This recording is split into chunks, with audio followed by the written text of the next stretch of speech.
with what has happening between Ukraine and Russia, it is quite justified that the Ukrainians are worried and that we have to express our political support.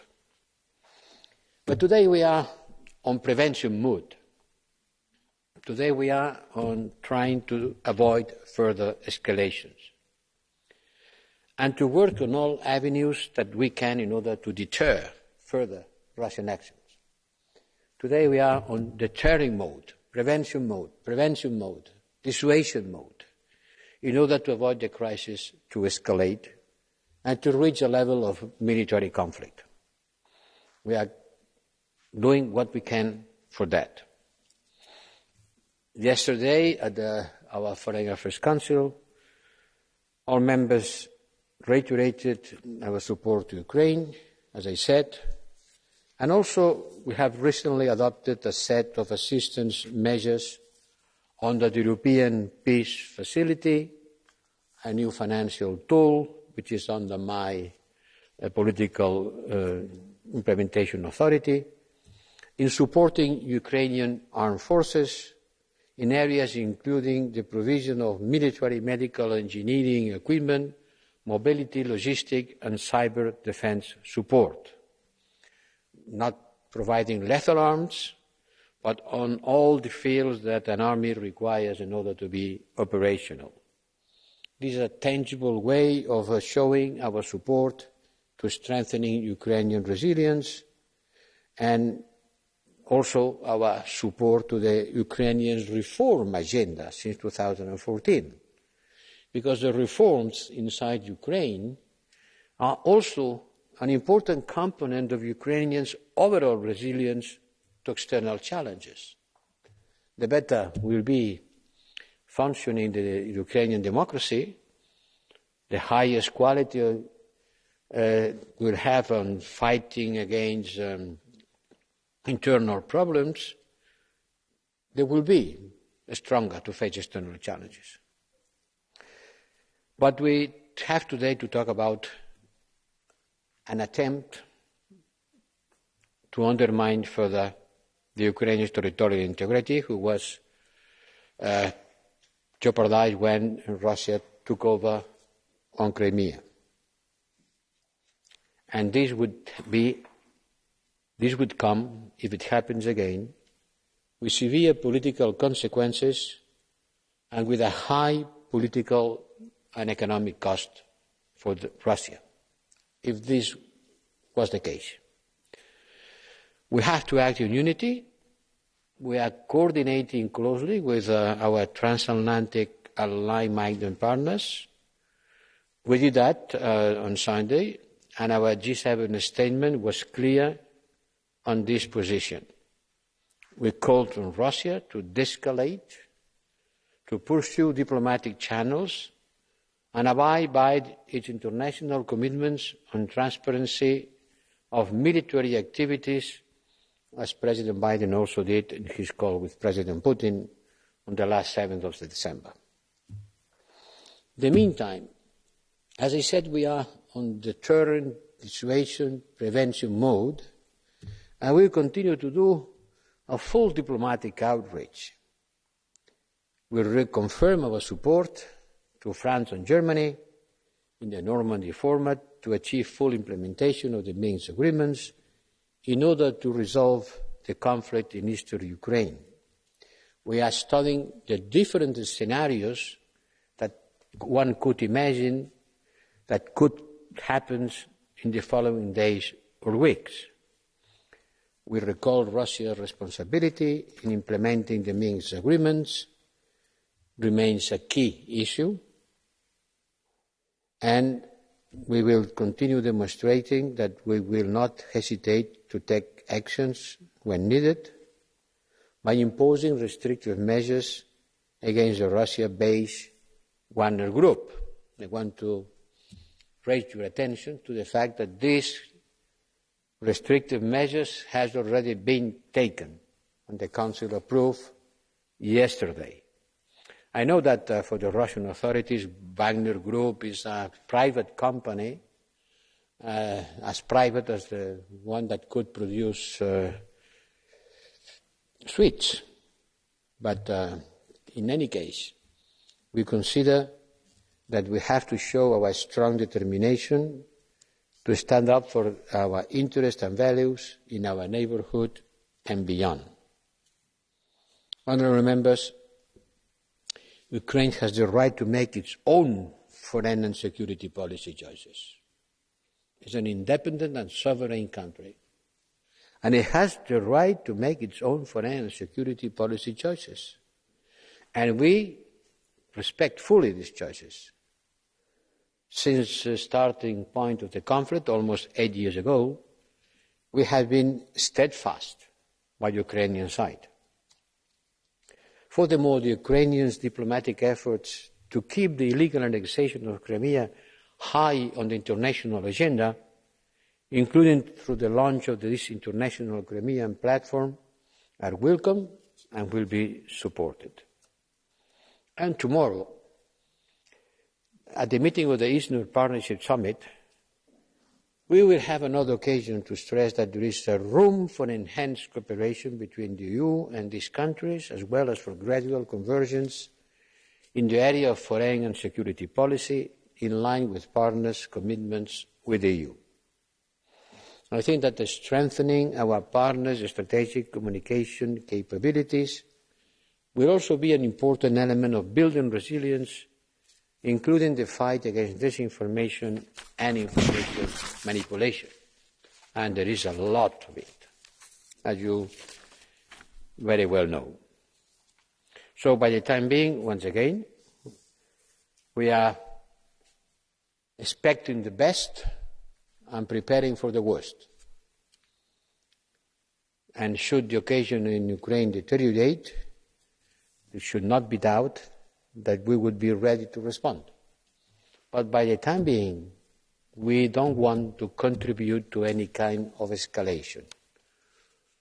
We want to be on this prevention mode. That's at the end the work of diplomacy, to try to study the different scenarios, to have an answer prepared for each one of them, and making clear which will be our answer for any one of them if they happen. So, if you allow me to finish with these words, expect the best and be prepared for the worst. Danke für die Mitteilung Ihrer Einschätzung. Wir kommen zu den Fraktionssprechern und ich darf mit Herrn Michael Gahler beginnen. Herr Präsident, liebe Kolleginnen und Kollegen, Herr Hoher Beauftragter! Ich bin Ihnen dankbar für Ihre Ausführungen und möchte den Ernst der Lage betonen. Ja, wir sind jetzt im Abschreckungsmodus. Dieser erneute russische Truppenaufmarsch geschieht unprovoziert, es sei denn, man betrachtet die schlichte Existenz einer unabhängigen Ukraine als Provokation. Ein Land, das sich demokratisch, wirtschaftlich und sozial um Stabilisierung und Entwicklung bemüht. Putins Mythos der Bedrohung durch die NATO ist hingegen lächerlich. Er weiß das, schon Breschnew wusste das. Die NATO als Bündnis saturierter Demokratien greift niemanden an. Es sind nicht die Waffen der NATO, sondern die Art, wie man sich in Freiheit organisiert, das dann zu einer Provokation wird, wenn das sogar in der Ukraine erfolgreich sein könnte. Die fortgesetzte Aggression gegen die Ukraine seit 2014 hat die Entschlossenheit der Ukrainer, einen funktionierenden demokratischen Staat zu etablieren, nicht beeinträchtigt. Weil hier so eindeutig ist, wer der Aggressor ist, sind Gleichsetzungen von Opfer und Täter auch nicht angezeigt. Deeskalieren muss der Aggressor durch Truppenabzug. Die Ukraine hat alles Recht, sich nach Artikel 51 der UNO-Charta zu verteidigen, und ich bin allen dankbar, die ihnen hierbei auch mit Waffen helfen. Wir werden als EU koordiniert hoffentlich mit unseren transatlantischen Partnern zivil auf militärische Aggressionen reagieren, aber effektiv. Und wir sollten die Instrumente dafür schon mal hochhalten. Es wird wehtun, wenn SWIFT abgestellt wird. Den Systemprofiteuren wird es auch wehtun, wenn alle Langzeitvisa abgestellt werden. Und eins dürfte auch klar sein: Ein Nord Stream Pipeline wird nichts liefern, wenn gleichzeitig Krieg geführt wird. Denn wir werden nicht den Krieg mit den Einnahmen aus dieser Pipeline finanzieren. Vielen Dank. Slava Ukraini. Danke, Herr Kollege. Am Wort ist Herr Pedro Marques.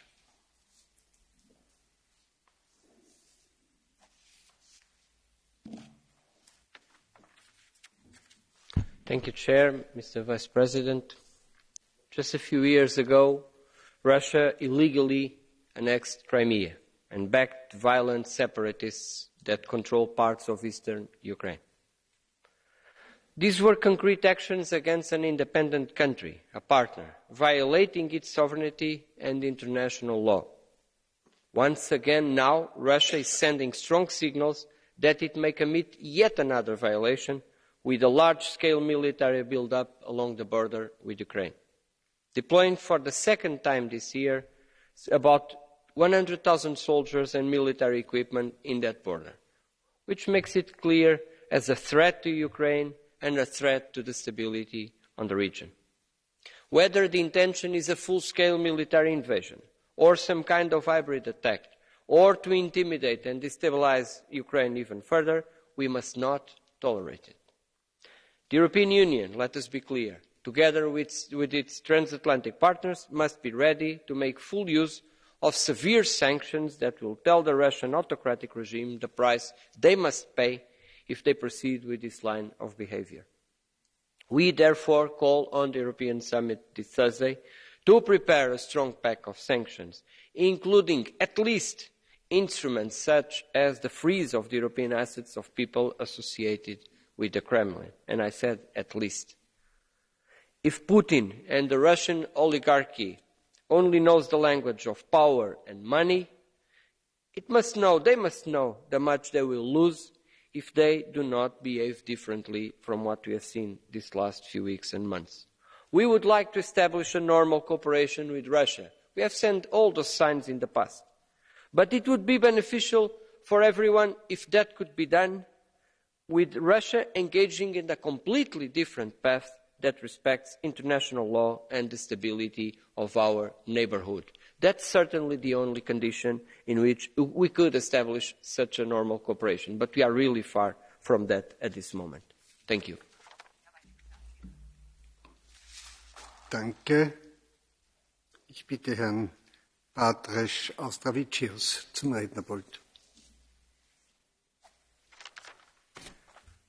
Mr. Chair, High Representative, dear colleagues, the Russian bear, angrily roaring on the European borders, tries to scare and impose on us rules of jungles.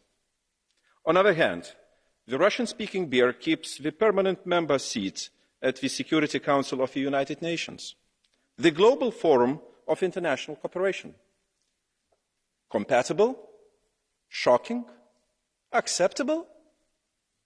Continuous Russian Federation actions by threatening and destabilizing situation in Ukraine must be regarded as a threat to overall European stability and security. Violating international laws and bilateral treaties, Russia proves being unpredictable, untrustworthy member of international community. Instead of following rules based on good neighbourly relations, it tries to force others with red lines and ultimatum rhetorics. Russia's military build-up on Ukraine's borders comes at times of unsettled, assertive and globally growing authoritarianism, which disregards sovereignty and democratic choices of others. Creeping hybrid strategy, intimidation and military pressure used by Russia presents a real threat to Ukraine's sovereignty. Today, as never before, Ukraine needs not only the EU's understanding and solidarity, but a joint, a resolute deterrence and support action. I call on the European Union to come up with timely decision on the common security and defence policy mission to Ukraine. We have to use in full extent civilian CSDP compact tools to translate our partnership into something more tangible. Everybody understands. Thank you, and Slava Ukraini. Danke. Zu Wort gemeldet hat sich Frau Viola von Kramon-Taubadel. Herr Präsident, High Representative, dear colleagues, we have seen this before. A bully blackmails its weaker neighbors while the rest of the world watches. We have seen this in April. We have seen this countless times in the history of mankind. And history teaches us that appeasing a bully is a very dangerous strategy. It is immoral and counterproductive. As we speak, 100,000 Russian troops are mobilized on the Ukrainian border. Their number is expected to rise dramatically. Those who know Mr. Putin know that approaching Christmas is a particularly dangerous period. That's why we need to remain vigilant and resolute. Ukraine is not targeted because it is a danger, but because its people stand up for European values, because they dare to be free, and because they want to decide their own fate. Nothing terrifies the Kremlin more than a free democratic nation on its own borders. Meanwhile, how do we react? Some still suggest that Nord Stream 2 should continue. The main export of the Kremlin is not gas, oil, arms, but chaos. One Russian ideologue has openly stated. By increasing our dependency on Russia, we betray our allies and endanger the future of this continent. It is time for our foreign policy to show teeth and speak with bullies in a language they understand, the language of tough sanctions. Punishment of Russia must be unprecedented if it dares to start another war against Ukraine. Cut off Russia from a SWIFT system, scrap Nord Stream 2, and sanction Putin and his entourage. More importantly, show the Kremlin that bullying is counterproductive by advancing partnership with Ukraine every time the Kremlin tries to intimidate it. Dear colleagues, let's practice what we preach and show Russia that in the world of international law, might does not make right. Stand up for Ukraine. Danke. 2 Minuten 30 hat nun Herr Madison-Jaak. Austatud istungi juhataja, lugupeetud kõrge välisesindaja, head kolleegid. Kindlasti paljudel on küsimus, et mis võiks praegune Venemaa eesmärk olla ja kas nende mittesaavutamisel oldaks valmis ka uuesti sõjaliselt nende nimel tegutsema, nagu hiljuti Gruusias, Krimmis või Ida-Ukrainas. Eesmärkide osas on üpris lihtne. Venemaa on selgelt öelnud, et soovib saada juriidilist garantiid, et NATO ei võta vastu uusi liikmesriike Venemaa naabrusest ning ei soovita näha enda piiridele liiga lähedal NATO sõjaväelisi üksusi või relvastust. Sellised nõudmised on saanud võimalikuks eelkõige seetõttu, et Venemaa tunnetab nii USA kui Euroopa Liidu nõrkust. Olgu öeldud, et senini on pea kõik Venemaa etteheited olnud valed ja tegelikkust moonutavad. NATO sõjalised üksused Ida-Euroopas on vaid kaitseks, mitte Venemaa ähvardamiseks. Ainult hull võiks arvata, et Euroopa riikidel või USA'l oleks motivatsiooni sõjaliselt ähvardada Venemaad. Samuti on täiesti absurdsed Venemaa nõuded, et temaga piirnevates riikides ei tohi olla NATO sõjalisi üksusi kaitse-eesmärgil või et mõned riigid ei tohiks kunagi saada NATO liikmeks. Kui küsimuse all on Venemaa vägede koondumine Ukraina piiri äärde või agressiivsed sõjaväeõppused Eesti piiri ääres, siis väidab Venemaa, et Venemaa teeb omal territooriumil mida vaid soovib. Kuid täpselt sama õigus kehtib ka teistele riikidele. Kui Ukraina soovib liituda NATOga, siis see on tema õigus, kui ka NATO teised liikmed sellega nõus on. Kui Eesti või Poola soovivad omal territooriumil näha liitlasvägesid, siis on see nende õigus ja Venemaal puudub igasugune alus pretensioonideks. Eriti arvestades Venemaa ajaloolist käitumist ja viimase 15 aasta jooksul algatatud sõdu. Venemaa võiks olla majanduslikult meile väga hea partner ja ka mõnes mõttes liitlane, kui arvestada suhteid Hiinaga. Kuid headeks suheteks peab olema valmidus mõlemal poolel. Venemaa kui kõige suurema territooriumiga riik maailmas peab aru saama, et möödas on eelmine sajand, kui veel kommunistliku terroriga oli võimalik korda saata okupatsioone, massimõrvu või küüditamisi. Venemaa peaks aru saama, et headest suhetest oma naabritega on neil väga palju võita. kuid selleks, et nad sellest heast võimalusest ka hästi aru saaksid, peaksime meie, see tähendab Euroopa riigid, olema valmis ennast kaitsma ükskõik milliste vahenditega ja praegusel hetkel osutama igakülgset abi Ukrainale. Võtkem siin eeskujuks Soome, riik, mis omab majanduslikult stabiilseid suhteid Venemaaga, kuid samal ajal omab üht parimat armeed Euroopas ja seda kindlasti mitte Rootsi või Norra pärast. Aitäh! Danke. Frau Kollegin Anna Fotyga.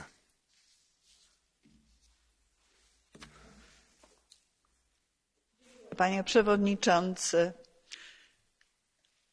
40 lat temu z okładem 10 milionów Polaków, tak jak ja, zakochanych w Solidarności, zadawało sobie pytanie: wejdą, nie wejdą.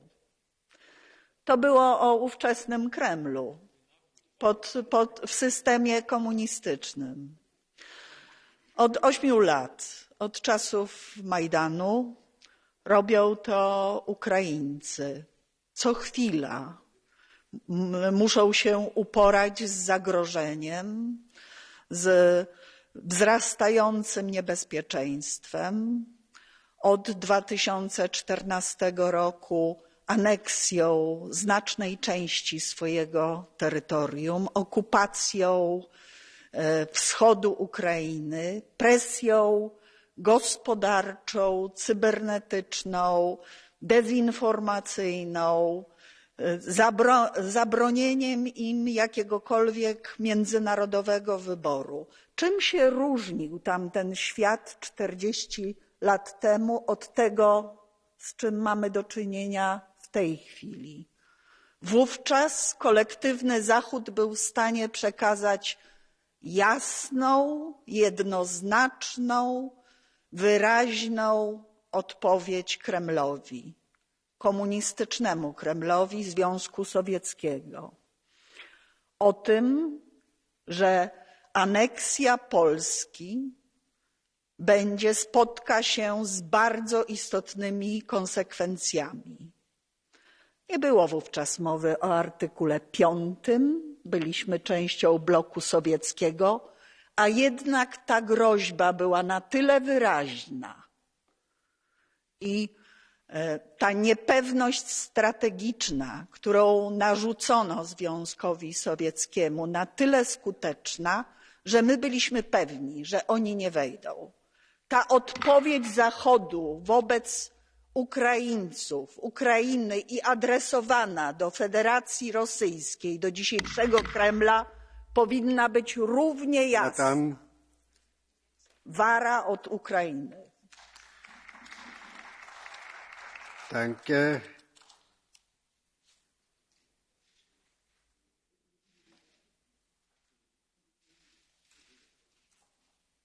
Herr Mick Wallace.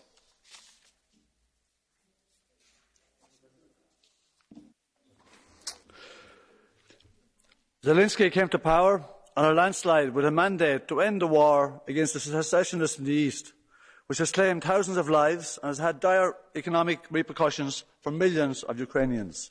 There is, in the form of the 2015 Minsk II agreement, a framework, a pathway to achieve a lasting peace. This solution has been endorsed by the US and the UN and was negotiated between France, Germany, Ukraine and Russia, providing for autonomy for a demilitarised Donbass within Ukraine, but guaranteed by international treaty. This joint motion lays the blame for the lack of progress on Minsk exclusively at Russia's feet, but this is a fantasy. Russia has engaged seriously with the process, only to have Zelensky side repeatedly add extra conditions at the last minute, or watch on as ultranationalist militias, who always seem to have a fresh stash of US-made weaponry, repeatedly and blatantly refuse to obey the orders coming from Kiev. There are serious internal problems in Ukraine, between Ukrainians, about what kind of country they want to build. We cannot simply project all this conflict as somewhat a Russian problem. If we do, we will never understand the dynamics well enough in order to be of any help to the Ukrainian people. In fact, we are more likely to introduce more violence into the region. If we want peace, we need to support a framework where Russia is part of the solution, and not always treated as an enemy. We need to open our minds and open our eyes. Thank you. Danke. Bevor ich Herrn Kubilius das Wort erteile, schalten wir noch nach Athen zu Herrn Papadakis Kostas. Οι εξελίξεις είναι κίνδυνος θάνατος για τους λαούς.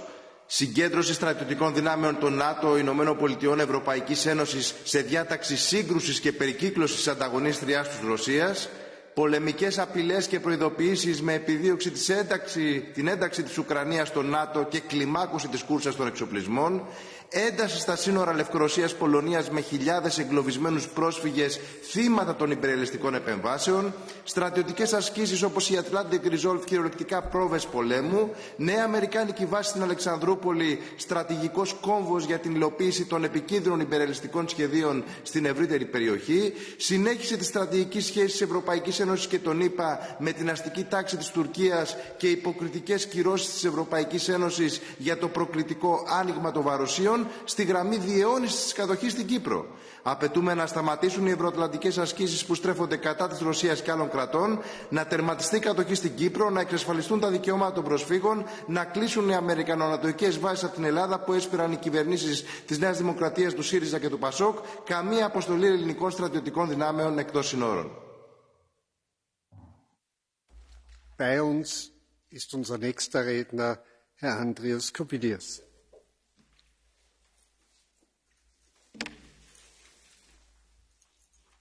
Mr. Chair, dear colleagues, what we are discussing today, it's not just one more discussion about aggressive behavior of Kremlin. It is possible that in the future, this day will be shown as a day when geopolitical future of the European Union in the 21st century started to be designed.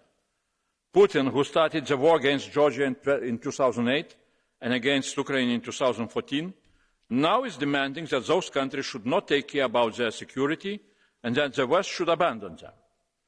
And here is the most important question to us, not to Georgians or Ukrainians. Are we ready to succumb to Kremlin's brutal threats and blackmail on the future of Georgia and Ukraine? Are we ready to make new big steps in the appeasement strategy of Putin? We know where appeasement of Hitler brought not only Europe but the whole world. Appeasement of Hitler came to culmination when Hitler blackmailed the West on the future of Czechoslovakia and the West succumbed. Now Putin is blackmailing the West on the future of Ukraine. Are we ready to succumb again? If not, then it is not enough just to say that NATO and the EU will not listen to Kremlin demands. It's time to move forward with the real Euro-Atlantic integration of Ukraine, Georgia and Moldova, starting from EAP, from Eastern Partnership Summit tomorrow, and moving forward with a map for NATO membership. Because if that will not be done, that it will become clear that the future of those countries really is sacrificed for the appeasement of Putin. For the appeasement in 2008, NATO Bucharest Summit, decisions were not made to invite Georgia and Ukraine. Because of that, Putin decided that he can start his wars against Georgia and Ukraine. Now we see that continuation of that appeasement brings only new threats and blackmails.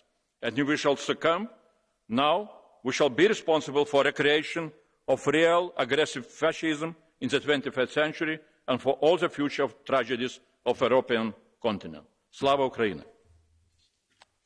Dankeschön. Nächster Redner ist der Kollege Miksa für 1 Minute 30.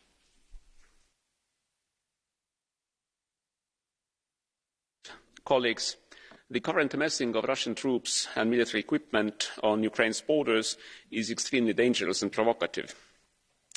The situation must be de-escalated quickly in order to avoid catastrophic consequences. I believe that the political solution to the situation is not yet impossible and must be pursued, but the fact that Russia continues to renege on its previous commitments obviously makes it more difficult. It is clear from the steps of the Russian leaders that they see the aggression they launched in 2014 as an unfinished business. What the EU can and must do is to be firm and consistent in our support for Ukraine's sovereignty and territorial integrity. We must also be strong and consistent when helping Ukraine to boost its resilience against external pressure and provocations. On sanctions, I sincerely believe that Russia's current leaders are ultimately rational players on the international scene. They have shown they will not shy away from using military means to achieve their goals if, but only if, they believe that benefits are greater than costs. So the task of the international community is to tell very unequivocally that in case of any military adventure, the price Russia will have to pay is going to be far greater than any possible gain. So yes, the threat of new effective countermeasures, including well-targeted sanctions, can change Kremlin's calculus and help avert a military escalation. And finally, we must also be consistent and resolute in reminding Russia's president that Ukraine's geostrategic choices are for the Ukrainians to make, and no third party will ever have a veto in this. Dankeschön. Es spricht als nächstes die Kollegin Loiseau für 1 Minute 30. Merci, Madame la Présidente. Cela m'attriste de l'entendre et cela m'attriste de le dire. Mais en Europe, dans la vie politique française et même dans cet hémicycle, il y a toujours des idiots utiles, cette expression inventée par Lénine et qui lui a visiblement survécu. En France, Jean-Luc Mélenchon comme Éric Zemmour, l'extrême gauche comme l'extrême droite, tous deux candidats à l'élection présidentielle, répètent sur l'Ukraine les éléments de langage du Kremlin. Pour eux, il n'y a pas de troupes russes qui se massent à la frontière. Pour eux, la Russie est en droit d'en vouloir à l'OTAN, qui n'aurait pas tenu ses promesses. Pas un mot sur l'annexion de la Crimée, rien sur le Donbass, silence sur les exactions des mercenaires, sur la désinformation massive, aucun respect des aspirations du peuple ukrainien, rien. Dans cet hémicycle, le Rassemblement national nous a habitués à débiter les arguments de Vladimir Poutine avec autant d'empressement que d'enthousiasme. La Crimée, aucun problème pour Thierry Mariani et ses amis, elle est russe, d'ailleurs ils s'y rendent souvent. Je voudrais donner un conseil à Russia Today. Vous pouvez faire des économies et fermer vos bureaux en Europe. Certains politiques européens font parfaitement votre travail à votre place, un travail de propagande systématique du Kremlin. Et je voudrais dire à l'Ukraine de ne pas s'inquiéter. En tout cas, tant que ces idiots utiles resteront minoritaires en Europe, et ils doivent absolument rester minoritaires. Car nous, la majorité digne de ce Parlement européen, sommes résolument aux côtés de Kiev, de son aspiration à la démocratie, à l'indépendance, à l'intégrité territoriale. Le temps des impérialismes et des régimes soumis est révolu. Dankeschön. Nächster Redner ist der Kollege Ruppe. 1 Minute. Ačiū, gerbiama pirmininkė, gerbiamas komisarė, kolegos. Putinas kviečia galingiausias pasaulio šalis dalintis įtakos zonomis. Jis inicijuoja naują Molotovo-Ribbentropo paktą ir sako, kad Ukraina priklauso jam. Tai nėra netikėtas manevras. Prie to buvo palaipsniui einama. Kremlius propaganda referendumo Niderlanduose metu siekia užverti kelius Ukrainai artėti prie Europos Sąjungos. Dabartinis tikslas – neleisti Ukrainai tapti NATO narė. Nepaisant Putino viražų, mes iki šiol nesugebėjome susitelkti ir jo sustabdyti. Pavyzdžiui, 2020 metais iš Rusijos Europos Sąjungos šalis importavo prekių beveik už 108 milijardus eurų. Tapome dar viena nuo Rusijos žaliavų priklausoma šalimi. Kviečiu ne kalbomis, o darbais parodyti, kad Ukraina turi teisę pati rinkti savo kelią. Ačiū. Dankeschön. Nächster Redner ist der Kollege Mariani für 2 Minuten 30.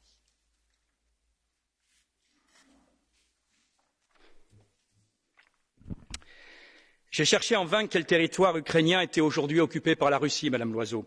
Oui, il y a un territoire, la Crimée, où les habitants ont fait le choix en 2014 de rejoindre la Russie à travers un référendum gagné avec une écrasante majorité. D'ailleurs, avez-vous vu, Madame Loiseau, une vague migratoire massive en provenance de la Crimée déferler sur l'Europe? Non. Et pourquoi? Vous le savez très bien, parce que ce référendum reflétait la volonté de la majorité de la population. Dans l'est de l'Ukraine, où la population s'est soulevée contre le gouvernement de Kiev, les habitants attendent que les accords de Minsk, leur accordant un statut spécial au sein de l'Ukraine, soient enfin respectés. Oui, nous savons tous qu'il y avait une solution pour désamorcer ce conflit ukrainien. Cette solution était l'application pure et simple des accords de Minsk négociés par Mme Merkel et M. Hollande. Malheureusement, ils sont toujours restés lettre morte. Chacun sait que le gouvernement ukrainien et la Rada n'avaient pas l'intention de les appliquer et logiquement, la Russie n'a pas montré plus d'empressement, elle aussi, à les appliquer. Par exemple, le gouvernement ukrainien n'a pas fait toujours le moindre geste pour tenir ses promesses dans le Donbass, à savoir la mise en place d'un statut garantissant plus d'autonomie. Aujourd'hui, pire, l'Ukraine reprend les accents les plus belliqueux contre les Russes. Faut-il vous rappeler que certains soutiens du gouvernement ukrainien ont les mains pleines de sang, le sang des dizaines de victimes de l'incendie de la maison des syndicats d'Odessa en mai 2014 passé sous silence, le sang des personnes battues à mort par les milices nostalgiques de M. Bandera, sympathisant nazi notoire.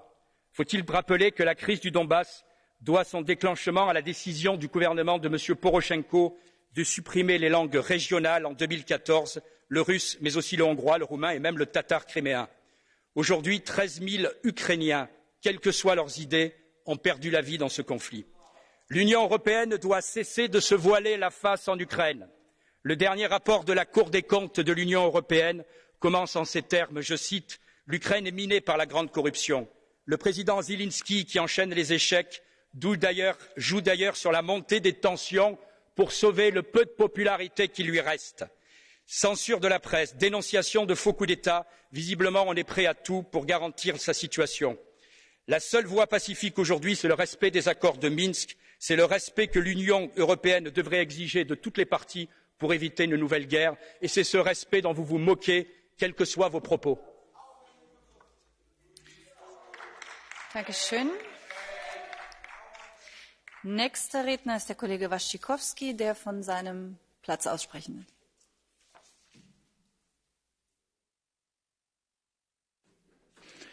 Dziękuję pani przewodnicząca, senior Borrell i wszyscy pożyteczni idioci.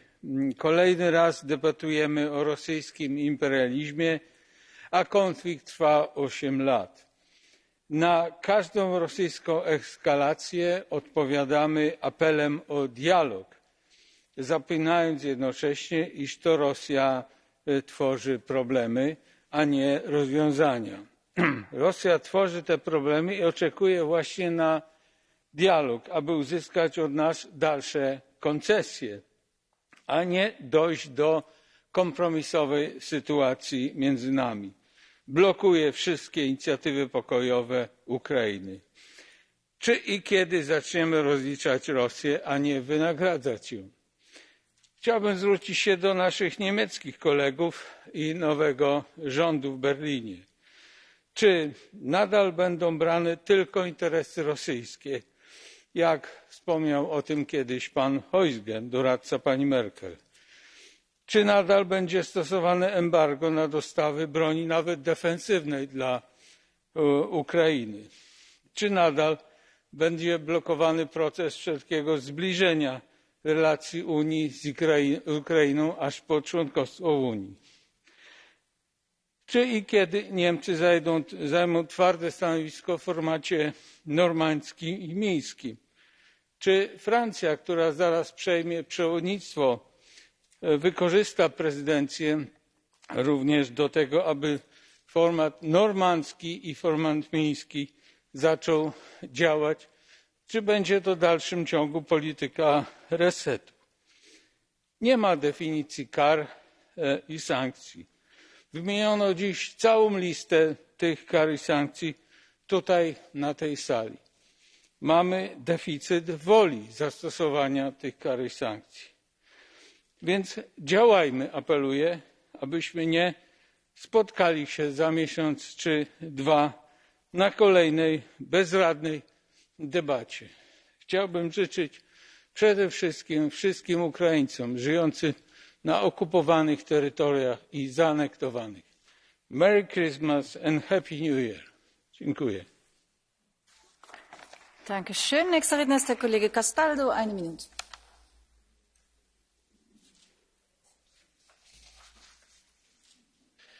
Grazie cara Presidente, gentile Alto Rappresentante. I movimenti di truppe orchestrati da Mosca sono sempre più preoccupanti. Vorrei ricordare a tutti, cari colleghi, che la minaccia, al pari dell'uso della forza, è una chiara violazione dei principi fondanti delle Nazioni Unite. Sì, ancora è poco probabile un'invasione diretta, ma vedere pressioni militari di questo tipo verso un paese democratico, unite a minacce cibernetiche costanti e disinformazione di massa, è inaccettabile e deve indurci ad agire. Sarà necessario adottare sanzioni economiche pesanti in caso di aggressione, ma queste inquietudini rispetto alla possibilità di un'escalation devono farci comprendere i limiti delle nostre attuali capacità di risposta e l'importanza di procedere speditamente verso l'Unione della difesa, poiché solo con essa potremo sfruttare appieno le nostre capacità di mediazione e di peacemaking. Solo con essa saremo credibili se decidessimo di dispiegare anche lì una missione CSDP sul terreno. Non è il momento di farci trovare indecisi, divisi o ancora impreparati. I decisori politici a Mosca devono sapere che un'aggressione militare avrebbe durissime conseguenze e altissimi costi. Solo in questo modo avremo quella credibilità ai tavoli negoziali che talvolta ci è mancata. Solo in questo modo la nostra voce sarà veramente ascoltata per proteggere un'Ucraina democratica. Grazie. Dankeschön. Nächster Redner ist der Kollege Halicki für 2 Minuten.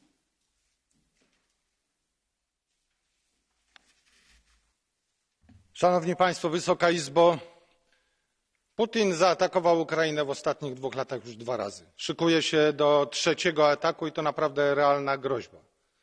To szantaż wobec Ukrainy, ale także szantaż wobec Europy. Chce być ważny, chce, żeby do niego dzwonić, chce, żeby rozmawiać. Nie tędy droga, panie Putin. Europa musi być silna i solidarna. Musi być razem i aktywnie od razu reagować. Sankcjami, pakietem sankcji, który będzie bolesny zarówno gospodarczo, jak i również musimy aktywnie pomagać nie tylko Ukrainie, bo Ukraina wymaga gospodarczej pomocy, ale także nowoczesnej armii. Powinniśmy jej to gwarantować. Partnerstwo wschodnie, Mołdawia, Gruzja także wymagają naszego natychmiastowego wsparcia. Musimy być solidarni i wszyscy, którzy temu zaprzeczają, przeciwdziałają, są pomagierami Putina. I na takie kłamstwa, jak słyszeliśmy przed chwilą, musimy reagować stanowczo. Wszyscy przyjaciele Putina są agentami Kremla. Trzeba to jasno sobie powiedzieć i musimy ich marginalizować, jeżeli chodzi o naszą wspólnotę. Nie macie prawa nazywać siebie patriotami. Działacie przeciwko interesowi narodowemu własnych społeczeństw, bo wasze społeczeństwa chcą być bezpieczne, chcą bezpieczeństwa energetycznego, chcą bezpieczeństwa finansowego i na końcu niech pan posłucha. Jeżeli pan jest przyjacielem Putina, to jest pan przeciwnikiem Europy, przeciwnikiem także swoich obywateli. Dziękuję. Dankeschön. Als nächstes spricht der Kollege Pizzula für 1 Minute 30. Thank you, Madam Chair, Mr. Commissioner. It's with great concern that we follow up on the increased military presence of Russia at the Ukrainian border. We can speculate about its reasons, whether they are economic, political or both. Possible interpretation that link Russia actions with the Nord Stream 2 approval reflect how complex the relation we as the EU have with Russia, since the interests of our member states are not always aligned. We need to work together to coordinate our efforts concerning the Normandy format, cooperation with NATO and defence-related aspects. We have to address the economic dimension of our cooperation and foreign interference into our democratic processes. Lend once more our univocal support and commitment to Ukraine's independence, sovereignty and territorial integrity within its internationally recognised borders. Ukraine has sovereign right to make its own foreign and security policy choices. As the Council will discuss this topic next week, we expect a swift agreement on further joint action, namely severe economic and financial sanctions that should be closely coordinated with our transatlantic partners. From Belarus and Ukraine to Republika Srpska, many of the challenges at our external borders have a common denominator in Moscow. This is why the Council meeting next week will be a good opportunity to discuss a long-called and much-needed comprehensive EU strategy towards Russia. Thank you. Dankeschön. Als nächstes spricht der Kollege Szymetzka für 1 Minute 30. Thank you, Madam Chair. Colleague, Ukraine is once again threatened by Russian aggression and renewed war, and the reason is still the same. And the simple reason is that Ukrainians dared to choose a path of democracy and association with Europe. Therefore, the situation is no longer just about Ukraine, it is about Europe as a whole. Because if Mr. Putin is allowed to dictate the choices of democratic and sovereign European nations, or to hold a veto over what alliances they may or may not form, then really our continent's security order is not worth much. And if Mr. Putin is allowed to blackmail NATO and the EU into some sort of a bargain that would compromise the sovereignty of Ukraine or the security of some member states, then our principles and commitments are not worth much either. We have talked a lot in the past months about strategic autonomy, about the EU's role in the world and its security policy, and now this is the moment for the EU to prove that it can back up its ambitions in cooperation with NATO. That is with a united message, with practical and economic support to Ukraine, and of course with a credible threat of further and massive sanctions against Russia, including the suspension of Nord Stream 2. So this is indeed a moment for the EU to step up for the sake of Ukraine, but also for the sake of our own security. Thank you very much. Dankeschön. Als nächstes spricht die Kollegin Gregorova, aus Prag. Thank you, Chair. Dear colleagues, unfortunately we are sitting here again while sensing another war in Europe. The Russian unprecedented military activities and build-up in the proximity of the Ukrainian borders are clear evidence that Russia is willing to escalate the crisis. The US promised unprecedented sanctions in case of Moscow's escalation. What will promise the EU, a direct neighbour and partner of Ukraine? They got away with it in Georgia. They got away with it in Crimea. Did the time when we leave the ambiguity and be clear that we won't stand idly by finally come? Will we impose strong targeted sanctions, notably in the bank and gas oil sectors, and make sure that the price for a war is not one that Russia wants to pay? It is up to you, Mr. Borrell, it is up to you, Council. Set the price really high, because else the one who will have to pay will be Ukraine, closely followed by us. Thank you. Danke sehr. Nächster Redner ist der Kollege Graf für 2 Minuten. Vielen Dank, Frau Präsidentin, meine sehr verehrten Damen und Herren Kollegen.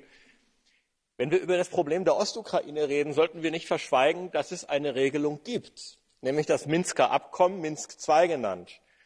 Und die Frage, die sich diejenigen gefallen lassen müssen, die hier nach neuen Sanktionen gegen Russland rufen, ist, akzeptieren Sie dieses Abkommen oder akzeptieren Sie es nicht? Selbst die neue deutsche Außenministerin, deren Kurs ich für falsch halte, erklärt, sie steht zu Minsk II. Minsk II hat 13 Punkte, die kann man nachlesen. Und es ist derzeit die Regierung und das Parlament in Kiew, das allein mindestens 4 dieser Punkte sabotiert, und zwar seit 2015. Machen Sie Druck auf Kiew, das von uns wirtschaftlich abhängig ist, ein Abkommen umzusetzen, das Frankreich, Deutschland, die Vereinigten Staaten gemeinsam vermittelt haben und unterstützen? Habe ich noch nie gehört von Ihnen. Sie geben lieber Militärhilfe. Insofern, Sie wollen Frieden? Sehr wohl. Setzen Sie sich für das Minsker Abkommen ein. Das ist regelbasierte Außenpolitik, aber nicht dieses Sanktions- und Kriegsgeschrei, das wir hier teilweise zu hören haben. Und das Zweite, worum es geht, ist, dass man sich natürlich überlegen muss, wie denkt mein Gegenüber? Man nennt das Empathie. Russland hat historische Erfahrungen gemacht, die anders sind als unsere. Hätten Hitler und Napoleon ihre Feldzüge an der heutigen ukrainisch-russischen Grenze begonnen, hätten sie gewonnen. Und genau deshalb wird Russland es nie erlauben, dass ein ihnen gegenüber skeptisches, gar feindliches Militärbündnis an dieser Grenze steht. Wer also die Ukraine in die NATO aufnimmt, der provoziert, ob uns das gefällt oder nicht, mir gefällt es auch nicht, den russischen Angriff. Und jetzt stellen Sie sich die Frage, ob Sie bereit sind, für die NATO-Mitgliedschaft der Ukraine Krieg in Kauf zu nehmen. Wenn Sie es wollen, dann führen Sie den Krieg. Ich werde Wahlwerbung dafür machen, dass es keinen Krieg gibt, und ich bin bereit, in Kauf zu nehmen, dass die Ukraine nicht Mitglied der NATO wird. Vielen Dank. Dankeschön. Nächster Redner ist der Kollege Vondra. 1 Minute.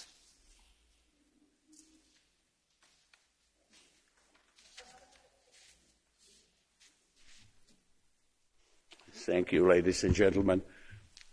Theodore Roosevelt once famously said, speak softly, but keep a hammer in your hand. And our problem is that occasionally we are behaving otherwise. We have nice speeches. Yes, we should support the Ukraine independence. We should support their right to decide about their future.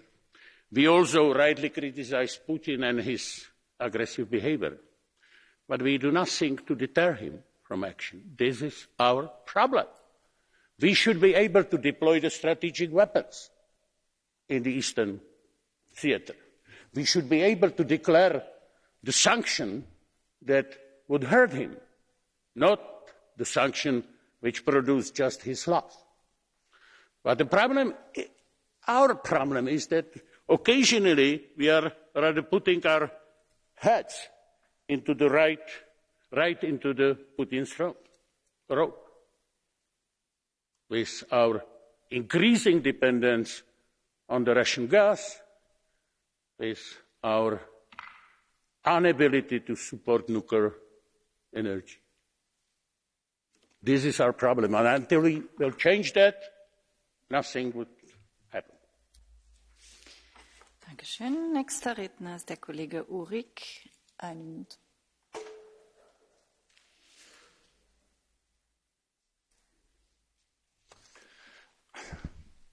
Vážení kolegovia, z toho, čo tu počúvam, ma vyslovene až mrazí.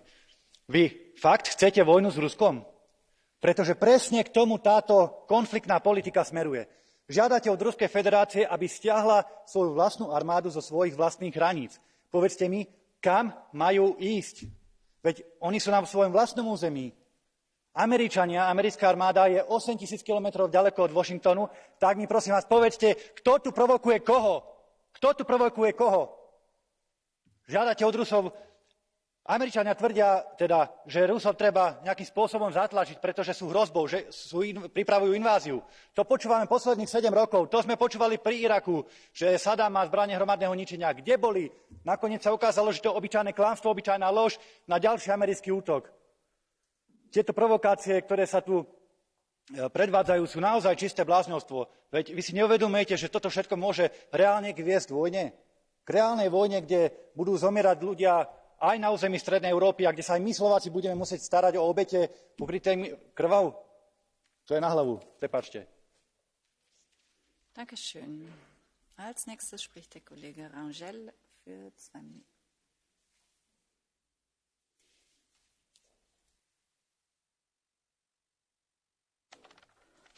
Senhora Presidente, Senhor Comissário, comecemos pelo princípio.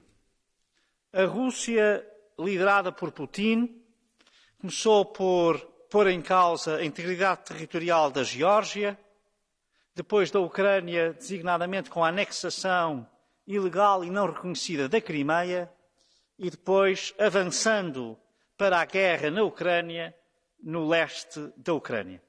Neste momento, Putin tem vindo a concentrar dezenas de milhares de soldados, dezenas de milhares de efetivos na fronteira entre a Rússia e a Ucrânia, justamente criando uma ameaça efetiva, uma ameaça real sobre a integridade da Ucrânia e sobre uma escalada do conflito que persiste.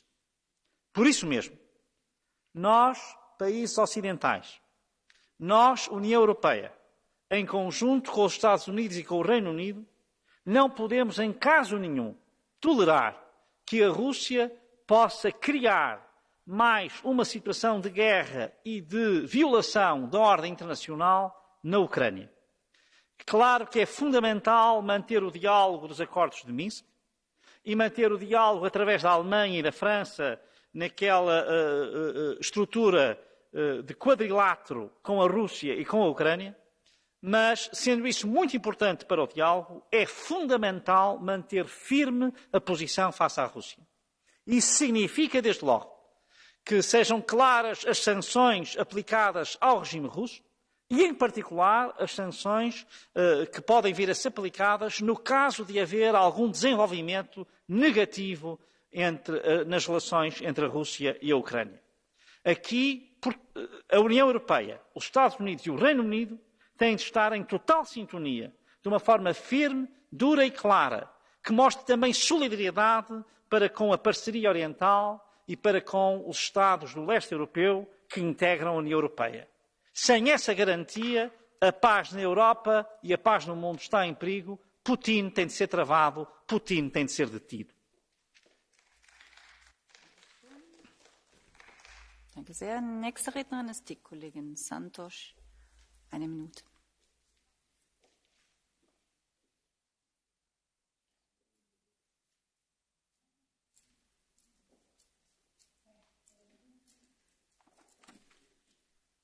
A crescente pressão provocada pelo aumento da presença militar russa na fronteira com a Ucrânia, às portas da União Europeia, desafia todos os limites. O respeito pela integridade territorial e a inviolabilidade das fronteiras são princípios inscritos na ata final de Helsínquia, que a Rússia violou clamorosamente quando anexou a Crimeia. Não podemos admitir mais provocações. A Ucrânia tem o direito soberano de tomar as suas decisões em matéria de defesa e relações externas, sem temer que as suas escolhas possam colocar em causa a sua autonomia. Para que haja diálogo, são necessários sempre dois. E o Sr. Putin tem vindo a destruir todas as hipóteses de diálogo.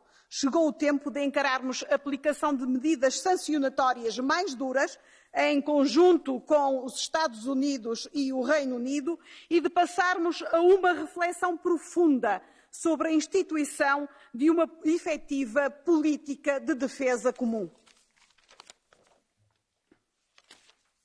Vielen Dank. Als nächstes spricht der Kollege Guetta für 1 Minute 30.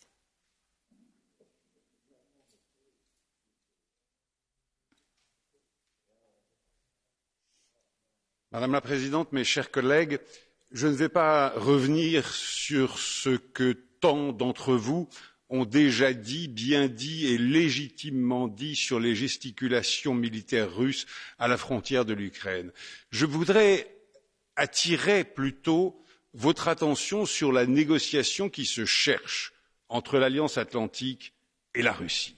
Il se cherche une négociation entre l'Alliance et la Russie. Alors, si cette négociation s'ouvre, ou en tout cas même ces discussions, qu'aurions-nous à dire à M. Poutine? Eh bien, nous aurions à lui dire, vous avez des préoccupations de sécurité, oui, peut-être, très bien, mais nous aussi. Et nous en avons parce que c'est vous qui avez annexé l'Ukraine, parce que c'est vous qui avez annexé, excusez-moi, la Crimée, parce que c'est vous qui portez la guerre, qui avez porté la guerre en Ukraine orientale, parce que c'est vous qui avez de facto annexé 2 parties de la Géorgie, parce que c'est vous qui semez l'instabilité sur le continent Europe. Alors, Monsieur Poutine, vous voulez parler de garantie de sécurité? Très bien, parlons-en. Mais quelle garantie de non-agression et de non-ingérence dans leurs affaires intérieures offrez-vous à vos voisins immédiats? L'Ukraine, la Géorgie, la Moldavie, le Bélarus, Monsieur Poutine, le Bélarus. Alors oui, ces négociations vont s'ouvrir, tant mieux, nous devons nous en féliciter, mais rappelons-en les termes et rappelons-les à Monsieur Poutine. Je vous remercie. Vielen Dank. Nächster Redner ist der Kollege Lagudinski, 1 Minute 30. Nein, 1 Minute. Ja, liebe Frau Präsidentin, ich habe eine Rede vorbereitet, aber die werde ich jetzt gar nicht benutzen. Ich werde reagieren auf den Zirkus, der hier stattgefunden hat. Es wurde jongliert, es wurde mit Fake Facts jongliert. Der große Demokratieverteidiger Mariani von unserer lieben Fraktion spricht über Referenda in Krim. Wie demokratisch waren denn die grünen Männchen und die Söldner, die russischen Söldner in der Ukraine? Der große Friedensstifter Mariani spricht von der Minsker Vereinbarung. Entschuldigung, aber in der Minsker Vereinbarung steht, dass schwere Waffengerät muss zurückgezogen werden. Das hat Russland nicht gemacht. Da steht, dass die OSZE-Beobachter rein sollen. Das hat Russland nicht zugelassen. Also bitte nicht mit Fake Facts hier jonglieren. Der große Internationalist Mariani spricht über die Sprache, die ukrainische Sprache, die verfolgt wird. Aber was passiert jetzt auf der Krim mit der Krimtataren unter der russischen Herrschaft? Und der Korruptionsbekämpfer Mariani spricht über die Korruption in Kiew. Er soll lieber schauen nach Putins Russland und darüber sprechen. Und über die Empathie von Herrn Krah will ich gar nicht reden. Wo ist Ihre Empathie gegenüber dem ukrainischen Volk? Die sehe ich nicht. Dankeschön. Nächster Redner ist der Kollege Panza, 2 Minuten.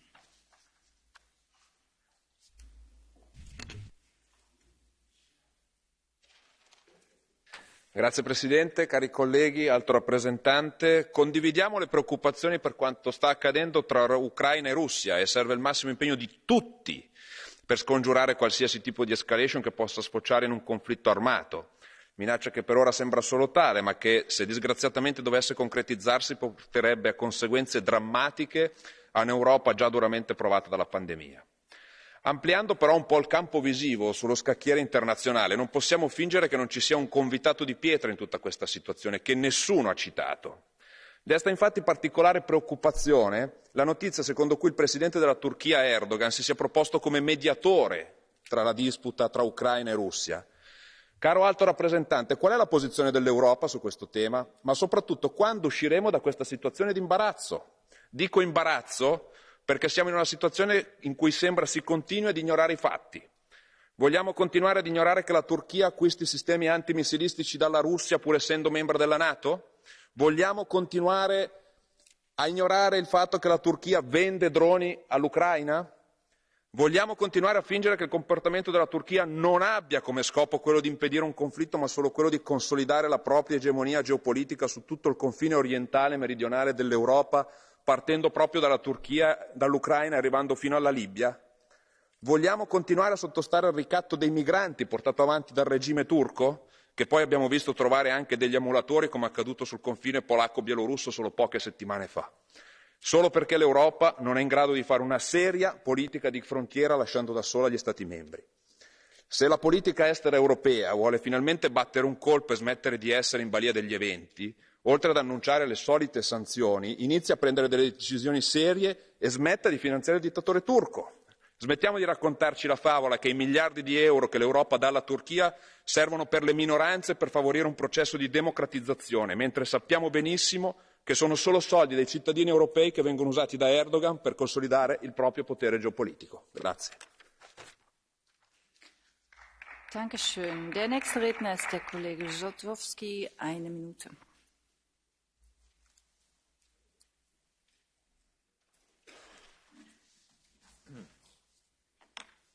Frau Präsidentin, Commissioner, dear colleagues, nieustanna presja polityczna i militarna, jakiej poddawana jest Ukraina w ostatnich miesiącach, to także sprawdzian dla Unii Europejskiej i test wiarygodności naszej rzekomo stanowczej polityki wobec Moskwy.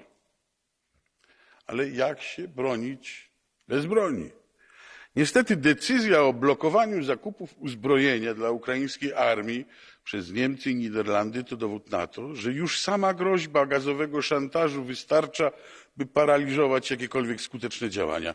A co będzie, gdy Nord Stream 2 będzie gotowy, pompując miliony euro do kieszeni rosyjskich oligarchów? Prorosyjskości nie mierzy się słowami, ale działaniami, szanowni państwo. Lekceważenie zagrożenia, jakie dla bezpieczeństwa Europy, a zwłaszcza Polski i państw bałtyckich, stanowi agresywna polityka Rosji, to ten sam, powtarzany od lat błąd Zachodu, o którym już w 2008 roku w Tbilisi mówił prezydent Lech Kaczyński. Dziękuję. Dankeschön. Als nächstes spricht die Kollegin Boczko für 1 Minute.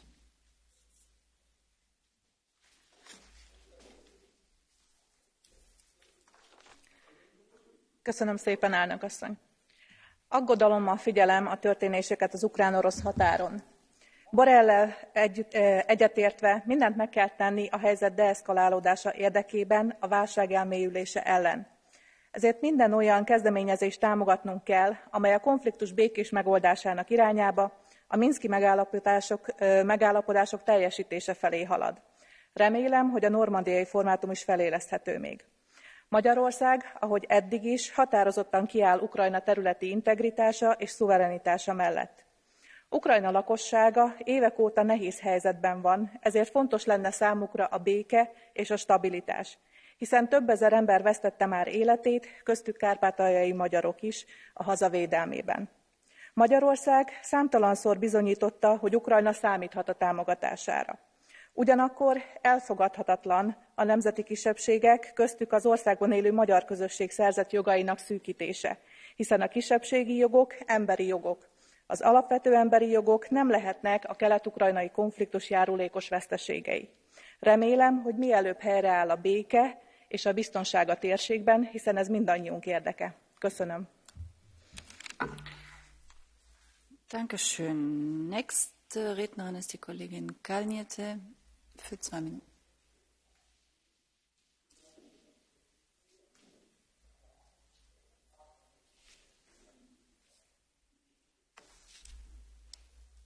Madam President, Commissioner, Vladimir Putin is deliberately escalating his aggression against Ukraine, amassing 175,000 troops near Ukraine's borders. Yet, this is war he is bound to lose. He will lose this war because today's Ukraine is not the Ukraine of 2014, which was weakened and unprepared under the corrupt Yanukovych regime. Today, the Ukrainian army is battle-tested, reformed and equipped for modern warfare. It has benefited from the training by the Western partners, and it has high moral and readiness to defend homeland.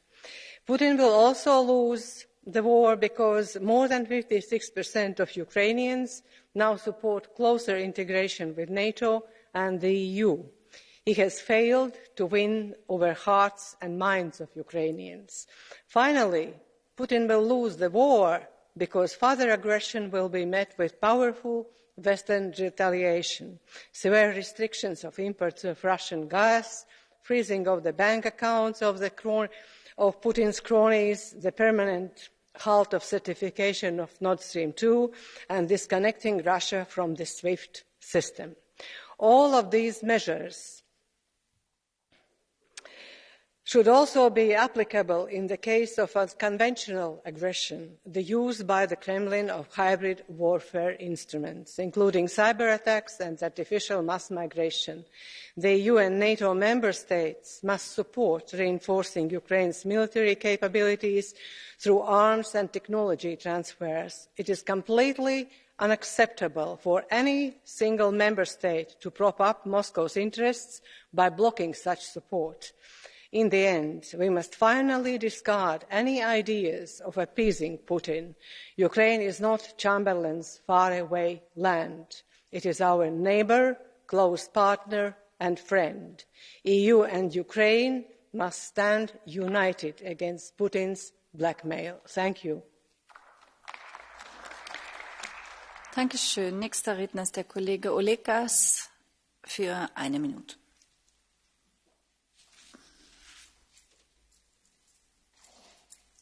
Thank you, Madam Chair. Dear colleagues, it seems that history tends to repeat itself. Unfortunately, the current situation on the border with Ukraine, for me, looks very similar to the situation on the borders with Georgia in 2007, when Europe tried to appease Russia's regime. Let us not fool ourselves. It did not happen then, and it not will happen now. A class bully will never stop his actions because all around him act nicely. Unfortunately, a bully stops misbehaving only if he gets appropriate response. Yes, EU and our transatlantic partners have to declare that the first thing what we want is a real de-escalation of the situation.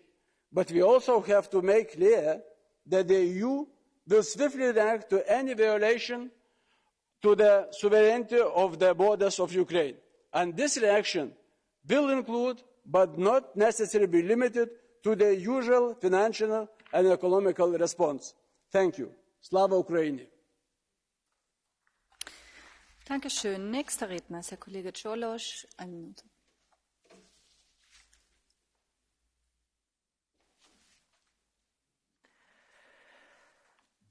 Este sfârșitul unui an complicat. Suntem cu toții uzați de măsurile luate pentru combaterea pandemiei COVID, de lungul proces de aprobare a planurilor de redresare și reziliență sau de problemele referitoare la nerespectarea unor libertăți fundamentale în unele părți ale Europei.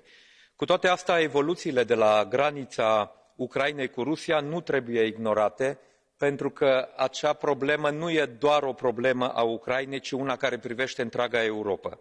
Faptul că Federația Rusă și-a sporit substanțial prezența militară în ultimele luni la granița de est și de nord cu Ucraina, în Crimeea ocupată și în regiunea Mării Negre, unde Rusia e foarte activă în ultima perioadă, la care se adaugă și declarațiile belicoase ale liderilor ruși, este o provocare și pentru securitatea Uniunii Europene și cu siguranța statelor de la vecinătatea estică și sud-estică a Uniunii Europene, printre care și România.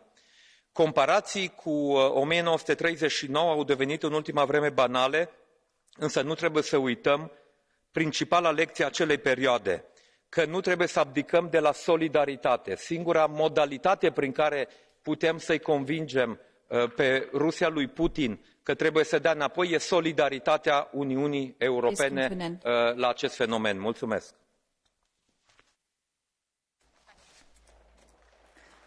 Vielen Dank. Nächster Redner ist der Kollege Dalunde für eine Minute.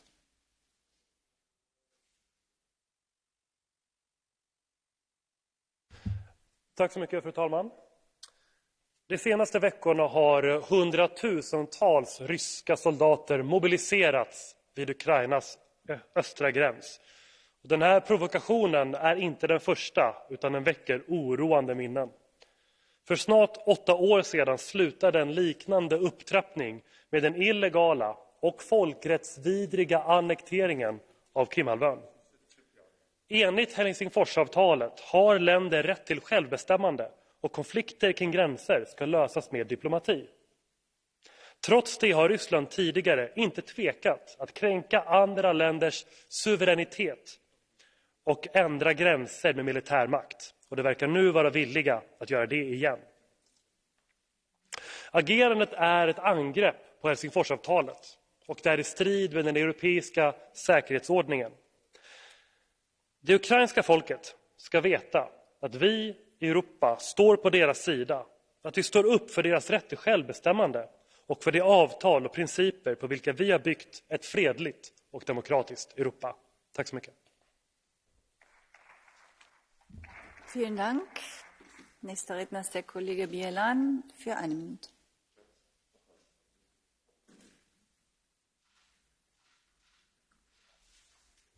Dziękuję bardzo, pani przewodnicząca. W czasie olbrzymiego kryzysu granicznego Unii Europejskiej z Białorusią, za który z całą pewnością współodpowiedzialność ponosi również Putin, Rosja zgromadziła na granicy z Ukrainą ponad 100 000 żołnierzy, najwięcej od czasów inwazji ZSRR na Afganistan, nasilając jednocześnie taktykę wojny hybrydowej oraz kampanii dezinformacyjnej.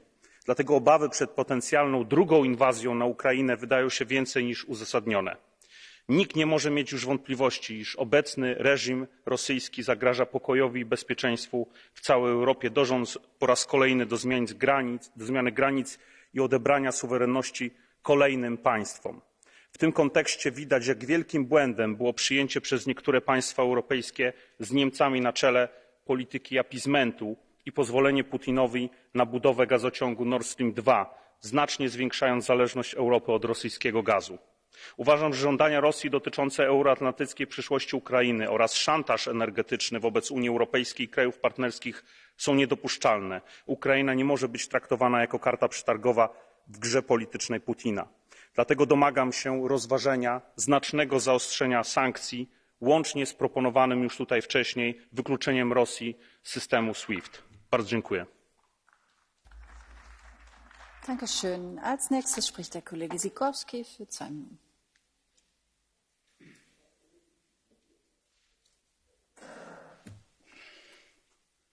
Madam President, President Putin is promising not to invade Ukraine if we promise that Ukraine will never be admitted to NATO.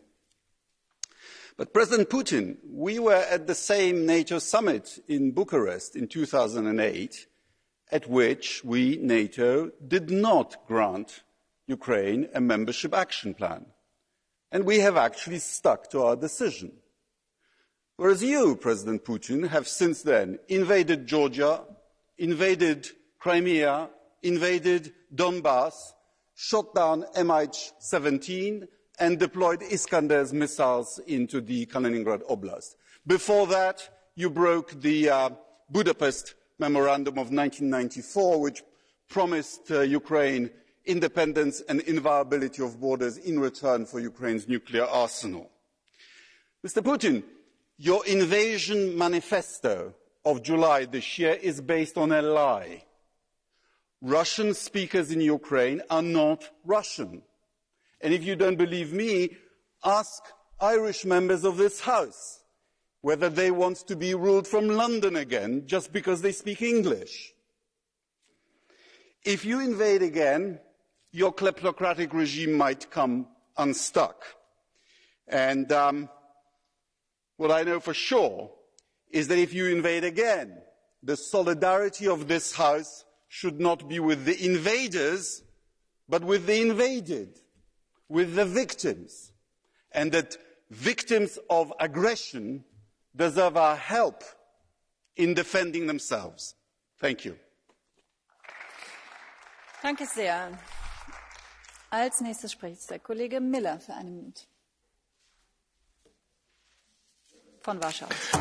Pani Przewodnicząca, Szanowni Państwo, Unia Europejska stoi na wspólnym stanowisku. Jest ono niepodważalne, że suwerenność państwowa, nienaruszalność granic i brak zgody na zmianę granic siłą jest podstawą bezpieczeństwa w Europie i na świecie. Stąd też jasne stanowisko dotyczące suwerenności Ukrainy i jej terytorium. Z prawdziwym zaniepokojeniem odnotujemy wzrost napięcia w relacjach Ukrainy i Rosji oraz budowę potencjału wojennego na granicy. Jesteśmy zwolennikiem założenia, że dialog polityczny stanowi jedyny sposób trwałego rozwiązania aktualnego kryzysu. Wszelkie pomysły ze strony Rosji dotyczące rozwiązania obecnego kryzysu metodami siłowymi powinny spotkać się z naszym zdecydowanym sprzeciwem. Gdyby atak jednak nastąpił, Rosja musi spotkać się z niespotykaną dotąd odpowiedzią w postaci sankcji ekonomicznych i politycznych. Ewentualna agresja nie może przynieść żadnych korzyści agresorowi. Danke sehr. Es spricht der Kollege Kючук für 1 Minute. Thank you, Madam President, dear Commissioner, dear colleagues. We have imposed a series of sanctions, but the truth is that those measures have failed to deliver results. And the current situation shows that we failed to learn the lessons. We cannot underestimate this threat because the number of Russian troops and equipment being brought to the border is huge. 6 years after the Minsk II peace plan was signed to stop the fighting in Ukraine's Donbass region, it is clear that the Minsk protocol has reached a dead end. And yes, the words do not have much meaning unless followed by actions. The European Union and the United States must agree on further joint actions and be ready for all possible scenarios. This is the only way to prevent the worst-case scenario. Changing European borders by force would have political and economic consequences. Therefore, I call for a peaceful solution and Russian re-engagement into the Normandy format. Thank you. Vielen Dank. Zugeschaltet ist uns jetzt der Kollege Terhesch. 1 Minute. Thank you so much. In 1991, when the Soviet Union collapsed, Ukraine ended up having, at that time, over 3,000 atomic bombs, making Ukraine the third nuclear power in the world.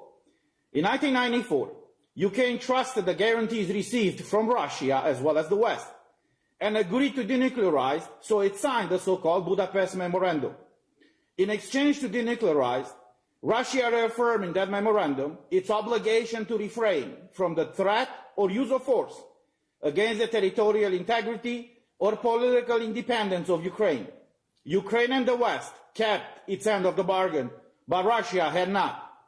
In 2014, Russia illegally occupied Crimea and then occupied parts of eastern Ukraine. Now Russia under Vladimir Putin is threatening to invade Ukraine and start a war unseen in Europe since the Second World War, which is unacceptable. Ukraine is a sovereign country and has all the rights to pursue its desired direction.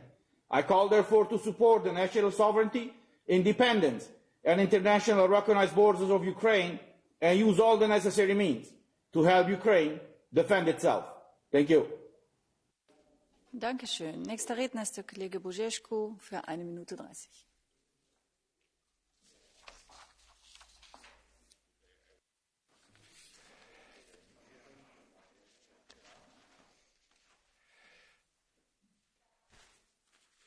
Vă mulțumesc, doamnă președinte.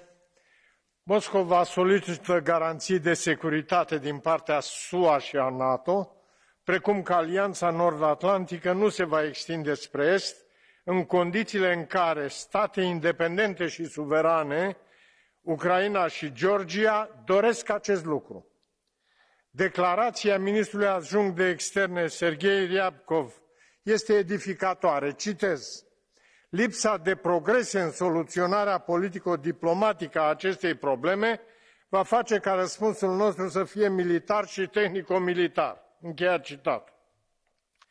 Trupele armatei ruse, mobilizate la frontiera estică a Ucrainei, au semnificația unei pregătiri pentru invazie ca răspuns militar al Rusiei. Obiectivul este ocuparea estului și sudului Ucrainei până la gurile Dunării, realizându-se astfel legătura teritorială cu Crimeea ocupată, dar și accesul direct la Dunăre. Uniunea amenință Rusia cu sancțiuni, iar Putin ar putea închide robinetul Gazprom. În loc să căutăm surse alternative de aprovizionare cu energie, am cumpărat cantități de gaze tot mai mari de la Gazprom, bani cu care Putin a modernizat armata care astăzi se află la frontierele Ucrainei. Trebuie să trimitem Ucrainei echipamente militare defensive. Trebuie să consolidăm militar flancul estic al Uniunii Europene și al NATO. Trebuie să găsim treptat alternative la Gazprom. Trebuie să nu punem în funcțiune Nord Stream 2. Vă mulțumesc. Dankeschön. Nächster Redner ist der Kollege Glücksmann. 1 Minute.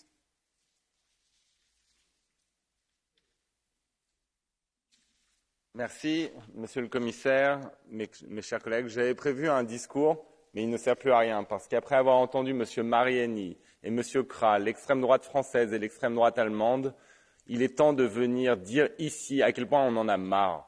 On en a marre de voir ces idiots utiles du Kremlin venir débiter les éléments de propagande de la Russie à chaque fois. Poutine envahit la Géorgie, c'est de la faute aux Géorgiens. Poutine annexe la Crimée, c'est de la faute aux Ukrainiens. Poutine menace à nouveau l'Ukraine, c'est encore de la faute aux Ukrainiens. Ce n'est jamais de la faute de Vladimir Poutine. En fait, l'extrême droite européenne n'en a strictement rien à faire du droit des nations. Elle se prétend souverainiste et nationaliste, mais cette extrême droite, elle n'est en fait qu'au service de l'international financé, parrainé par Vladimir Poutine. Vous n'avez plus le droit de vous définir comme des patriotes. Même lorsque Poutine s'ingère dans nos affaires, menace nos démocraties, attaque nos hôpitaux, vous le défendez. Vous préférez finalement les intérêts de la Russie à ceux de l'Europe. Un jour, les électeurs comprendront et vous le feront payer. Dankeschön. Nächster Redner ist der Kollege Rothhaus für 1 Minute. Thank you, Chair. Commissioner, whether the aggression in Ukraine remains below the threshold of military violence is all up to Vladimir Putin and his cronies.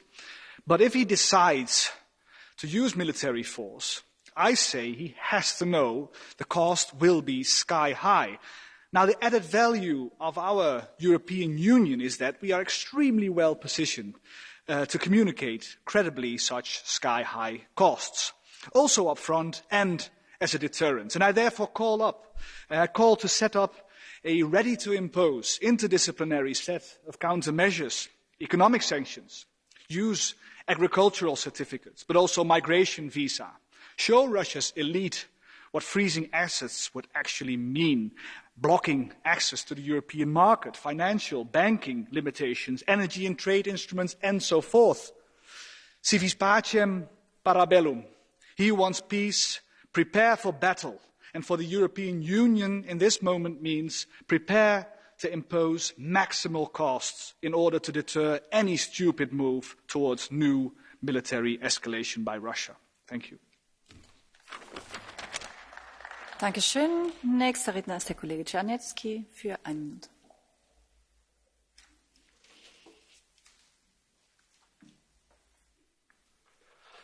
Pani Przewodnicząca, Panie Komisarzu, możemy jeszcze wygłosić 1000 przemówień, które będą słusznie krytykować pana Putina, ale zastanówmy się nad naszą reakcją nie tyle werbalną, ona jest potrzebna, ale polityczną. Otóż myślę, że wyciągając wnioski z przeszłości, z tego co stało się na szczycie NATO w Bukareszcie w 2008 roku, kiedy to brak jedności Zachodu, zablokowanie przez 3 państwa mapy drogowej dla Gruzji spowodowało parę miesięcy potem interwencję Rosji w tym kraju. Powinniśmy dzisiaj za wszelką cenę zachować jedność. Dobrze, że my przegłosowujemy co pół roku sankcje wobec Federacji Rosyjskiej. Natomiast trzeba wyraźnie powiedzieć, że wszelkie próby dogadywania się niektórych państw z Rosją szkodzą całej Unii Europejskiej, a nie tylko krajom, które jak mój, Polska, z Rosją graniczą. Uważam, że trzeba tutaj być solidarnym, to jest podstawowa dzisiaj europejska wartość. Solidarność w kontekście Nord Streamu, to słowo brzmi może dziwnie, ale musimy być solidarni.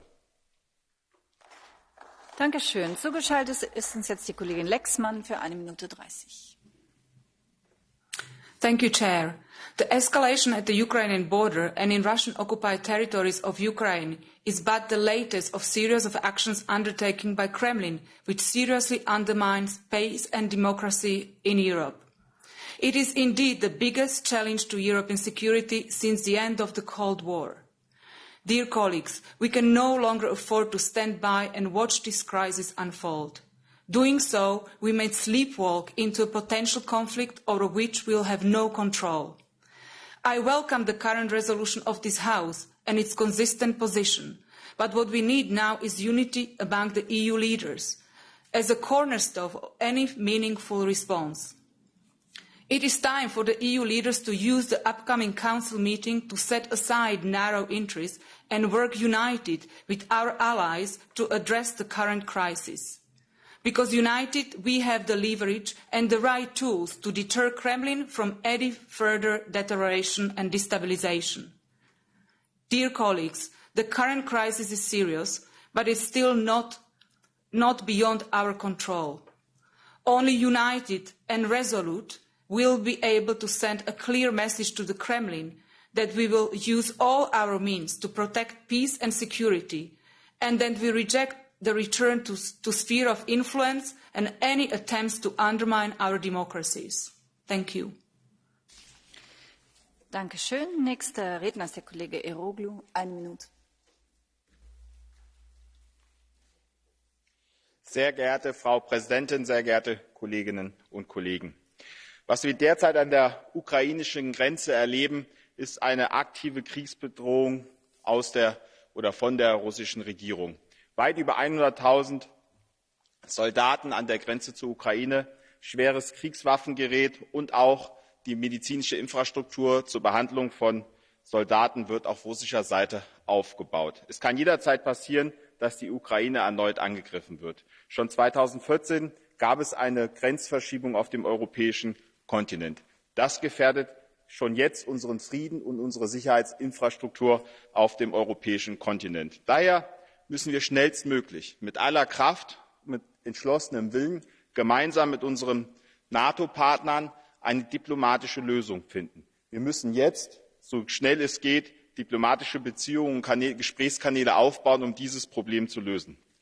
Es scheint, dass die russische Regierung verhindern will, dass die Ukraine ihr Selbstbestimmungsrecht ausüben kann, vielleicht in der NATO Mitglied zu werden oder auch nicht. Wir brauchen keine weitere Spirale der Sanktionen, sondern jetzt ganz schnell das größtmögliche Abschreckungspotenzial mit wirtschaftlichen und politischen Mitteln gegenüber der russischen Regierung. Vielen Dank. Dankeschön. Nächste Rednerin ist die Kollegin Zalewska, 1 Minute.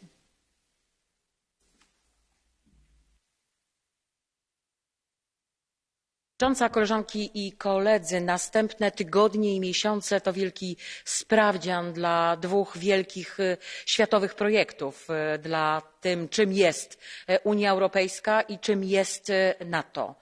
Czy jest to siła, gracz na globalnym rynku, międzynarodowej polityce, czy też zbiór, nie chcę mówić zlepek, różnych interesów, które rozgrywane są przez szantażystę. Agresja na Ukrainę to również agresja na granicy polsko-białoruskiej. To wspólne projekty Putina po to, by dokończyć budowę Nord Stream 2 i zasilać się miliardami euro, by prowadzić swoją imperialistyczną politykę, jak również to polityka Putina, która ma prowadzić do destabilizacji Unii Europejskiej i NATO.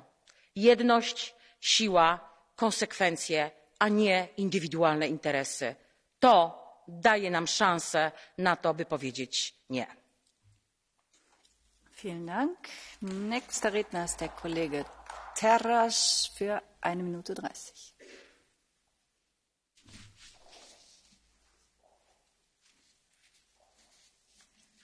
Thank you, Chair. Dear colleagues, the tensions around Ukraine are escalating day by day. In addition to the build-up of large military presence on the borders of Ukraine, Russia has switched into the full information warfare mode. This is meant to target the home audience, ordinary Russian people, to create a symbol of enemy. This is meant to establish casus belli, so to speak. Following the Biden-Putin meeting last week, Russia has increased the demands and repeated ultimatums. According to these claims, the West is to blame. Ukraine is guilty of genocide in Donetsk region. Russia is being circled by hostile countries, and the list goes on. This altogether is extremely dangerous and requires strongest possible response from the European Union. Ukraine is part of Europe. The EU must stay united and resolute behind Ukraine. The upcoming European Council must address the crisis with full seriousness as it deserves. The sanctions that Russia will get if it attacks Ukraine must be clearly articulated, effective immediately upon military aggression, and cut deeply. Thank you. Slava Ukraine. Dankeschön. Zugeschaltet ist uns nun die Kollegin Garsborough für 1 Minute. Talman. Ukraina är en nära granne, handelspartner, en viktig aktör för Europas säkerhet. Ukrainas medborgare har modigt visat att de vill vara en del av det europeiska samarbetet. Just nu, när omvärldens ögon riktas mot Lukasjenkas humanitära haveri i Belarus och vid landets gräns mot EU, passar Putin på att skramla vapen, mobilisera, hota Ukraina igen. Men låt oss slå fast en gång för alla, det är inte Putin som ska diktera Ukrainas framtid. Ukraina har rätt till sin fulla politiska och territoriella integritet. Vi accepterar inga ryska hot, varken i ord eller handling. På den punkten måste ett enat EU vara kristallklart. Ryssland måste acceptera andra länders integritet och politiska vägval. Hot och aggression måste mötas med sanktioner. EU måste göra sig av med beroende av rysk gas och Nord Stream 2 måste stoppas. Tack. Dankeschön. Wir begrüßen den Hohen Beauftragten Josep Borrell bei uns im Haus und als nächster spricht der Kollege Bilčík. 1 Minute 30. Kolegyne, kolegovia, v roku 2013 si len málo kto vedel predstaviť vojnu na území Ukrajiny. Prišla však rýchla anexia Krymu a dodnes trvajúci horúci konflikt na východe Ukrajiny. Dnes napriek posledným rozhovorom Bidena s Putinom pokračuje koncentrácia ruských jednotiek pri hraniciach. Musíme sa preto pripraviť na každý scenár konfliktu s Ruskom. Bezpečnosť a územná celistvosť Ukrajiny sú v životnom záujme Európskej únie. Sú v životnom záujme bezprostredných susedov Ukrajiny vrátane Slovenska. Ukrajina musí rozhodovať o svojej budúcnosti slobodne, bez hrozby útoku a invázie z Moskvy. V posledných rokoch, dámy a páni, sme reaktívni a defenzívni voči jednostranným vojenským aktivitám z Ruska. Je najvyšší čas to zmeniť. Inak bude Rusko naďalej dávať najavo, že panuje v priestore bývalých sovietskych republik a nedá dýchať proeurópskym a demokratickým silám v regióne. Ani 30 rokov po rozpade Sovietskeho zväzu Moskva nemení svoje správanie na európskom kontinente. V Bielorusku, okupáciou Krymu, Gruzínska či Podnesterska, ale aj hybridnými aktivitami priamo v Európskej únii, v muničných skladoch v Českej republike. Európska únia musí byť jednotná a rozhodná, kolegyne, kolegovia. Putin rozumie sile a musí mu byť jasné, že útok na Ukrajinu či prekreslenie hraníc by Moskve priniesli obrovské hospodárske a finančné škody. Európska únia má páky na zmrazenie účtov ruských oligarchov, môže zastaviť projekt Nord Stream 2 a uvaliť dlhodobé sankcie na predstaviteľov ruskej moci. Je najvyšší čas plne využiť európsku silu, aby sme spoločne predišli veľkej vojne v Európe. Ďakujem. Dankeschön. Nächster Redner ist der Kollege Margilis für 1 Minute 30.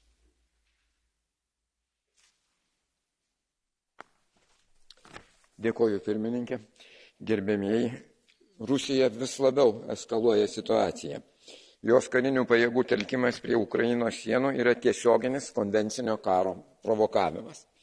Po Krymo aneksijos, separatizmo eskalavimo, o ir taip jau seniai vykstančio tikro karo suverenios valstybės teritorijoje, Rusija pakartotinai sutelkė didžiulės pajėgas prie šiaurės rytų Ukrainos sienos. Tai ir ES ir NATO budrumo testavimas, bet ne tik tai. Narystės ES ir NATO perspektyva turi būti įvardinta kaip natūralūs, eventualūs procesai. Ukraina nėra objektas, ji yra subjektas ir turi elementarią teisę į teritorinį vientisumą, demokratinį pasirinkimą, taip pat ir teisę gravituoti link vakarų. Rusijagi vis grubiau kišasi į tos valstybės vidaus reikalus, vykdo šantažą, naudoja ne tik hibridinio, bet ir konvencinio karo elementus, o aš galvoju ne tik apie šiandieninį Rusijos režimą. Režimai keičiasi, o ką apie tai manys Rusijos tauta? Manau, kad sukelti naują karą Europoje Rusijos tautai turėtų būti istorinė gėda. O mes turim pasiųsti aišku atgrasimo signalą dabartiniai Rusijos valdžiai. Palaikau siūlymus stabdyti naftos ir dujų importą iš Rusijos į ES, pašalinimą iš SWIFT mokėjimo sistemos bei valdžios institucijoms artimų oligarchų jų šeimų turto įšaldymą, jų vizų panaikinimą, jeigu Rusija išdrįstų imtis tiesioginių karinių veiksmų. Aš matau tik vieną deeskalacijos galimybę – sutelkti, konkretus ir griežti ES šalių ir jos vakarų partnerių veiksmai. Ačiū. Dankeschön. Nächster Redner ist der Kollege Tomak für 1 Minute 30.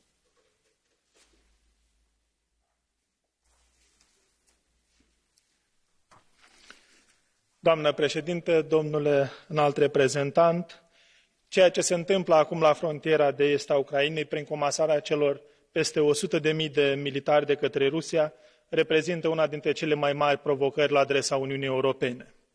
Să nu uităm că, după ce Ucraina a decis politic apropierea de Uniunea Europeană, răspunsul lui Putin a fost anexarea Crimeei.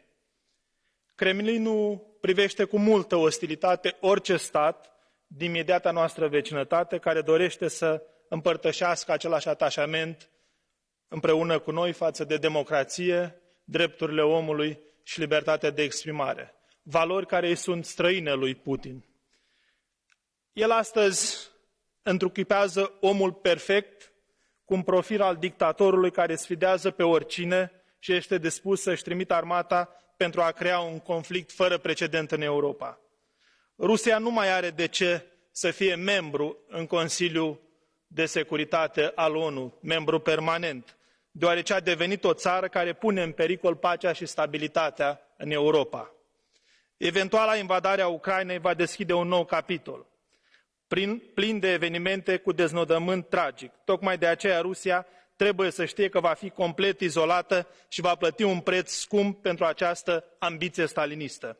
Putin trebuie oprit, nimic nu justifică declanșarea unui conflict militar decât dorința unui om ce pare tot mai ridicol în ambițiile sale geostrategice. Vă mulțumesc! Dankeschön. Als nächstes spricht der Kollege van den Kendelare für 1 Minute 30. Dank u wel, mevrouw de voorzitter, collega's, meneer de hoge vertegenwoordiger. De ontwikkelingen aan de grens tussen Rusland en Oekraïne bevestigen eigenlijk wat we lang weten. We hebben nood aan een eendrachtig en effectief optreden in ons buitenlands beleid. En ons veiligheids- en defensiebeleid gaat over veel meer dan het militaire alleen. Hoe verontrustend deze ontwikkelingen ook zijn, we mogen nooit toegeven aan zij die geen respect hebben voor de soevereiniteit van een soeverein land. Oekraïne is een belangrijke partner van de EU en van de NAVO en het is ondenkbaar dat de EU of de NAVO een latere toetreding van Oekraïne a priori afwijzen omdat Rusland de soevereiniteit van dit land niet wil respecteren. En met deze houding zijn we aan onszelf verplicht om effectieve sancties in stelling te brengen en bijzondere zorg daarbij te besteden aan de vertrouwde transatlantische samenwerking in de aanpak van deze crisis. Maar, collega's, deze crisis is ook een crisis die zich kenmerkt door een totaal gebrek aan vertrouwen tussen rivalen. Zolang wederzijds begrip en vertrouwen enige relevantie hebben in onze relatie met Rusland, moeten we daarin blijven investeren en blijven inzetten op een of andere vorm van dialoog die we kunnen hebben.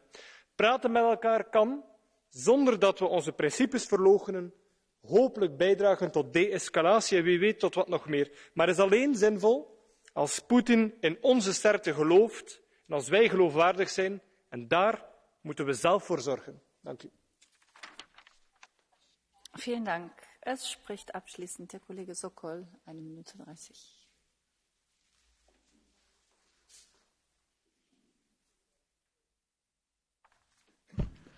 Poštovana potpredsjednice, povjereniče, kolegice i kolege. I nakon više od 10 godina istočno partnerstvo ostalo je bitna sastavnica europske vanjske politike.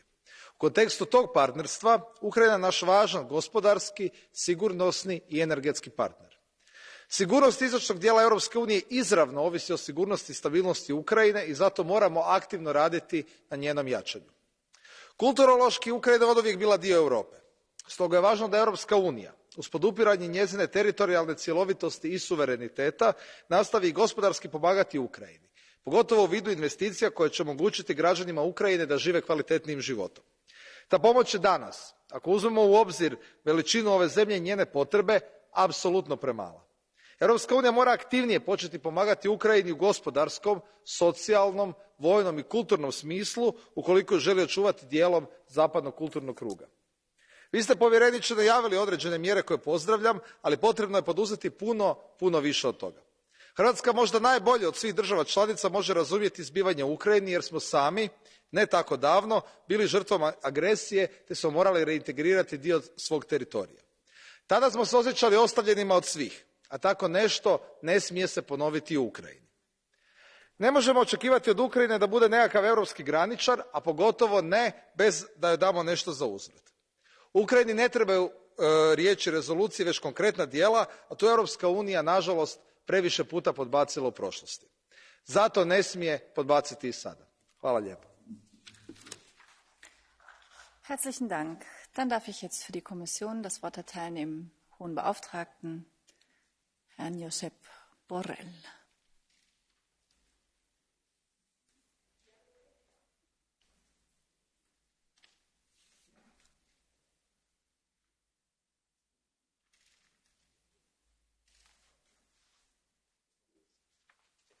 Mr. President, thank you very much. I'm sorry for having unable to follow the whole debate. I had to attend Ghana's president, but my friend and colleague Janes has been representing the Commission and attending your participation on this debate. But what I heard, it's enough for me to take a stock of this discussion. And I can tell you that based on this discussion, we will continue taking steps to increase our deterrence, as I said at the beginning of my intervention, and avoid any kind of military action to start happening. To be prepared for the worst and to expect the best, as I said in my previous interventions. Well, what does it mean? After listening to all of you, it means that we, the Parliament, the Commission, the High Representative, the European Union Council, all governments of the member states will send a united and a strong message to the Russian leadership indicating that they are ready, that we are ready to respond decidedly to any kind of military actions against Ukraine, should it happen. To send an equally clear message of commitment to Ukraine's sovereignty and territorial integrity. We should also reconfirm our support to achieve full implementation of the Minsk agreements in order to resolve the conflict in eastern Ukraine. And third, to continue in close coordination and cooperation with our transatlantic and like-minded partners, as we did in Liverpool at the G7 meeting. Allow me to stress the fact that the challenges that Ukraine is facing go well beyond the military dimension, at least the classical military dimension. They are part of a wider hybrid concerted aggression, which involves also energy, disinformation, cyber attacks, to mention just some of the new characteristics of these new challenges. Therefore, we will not spare efforts to help to further strengthen the resilience of Ukrainians, of Ukraine, people, government, across all sectors, such as democracy, human rights, rule of law, people-to-people contact, trade, energy, cybersecurity, environment, public health, and countering disinformation. This is our commitment, and I am very happy to see that in this Parliament, everybody, or almost everybody, with very few exceptions, are closely supporting this approach. Thank you. Vielen Dank, Herr Hoher Beauftragter. Die Aussprache ist damit geschlossen. Die Abstimmung findet am Donnerstag statt. Der nächste Punkt auf der Tagesordnung ist der Bericht des Kollegen Neuser, neue Leitlinien für die humanitären Maßnahmen der EU. Und ich freue mich, das Wort zunächst dem Berichterstatter, dem geschätzten Kollegen Neuser, zu erteilen.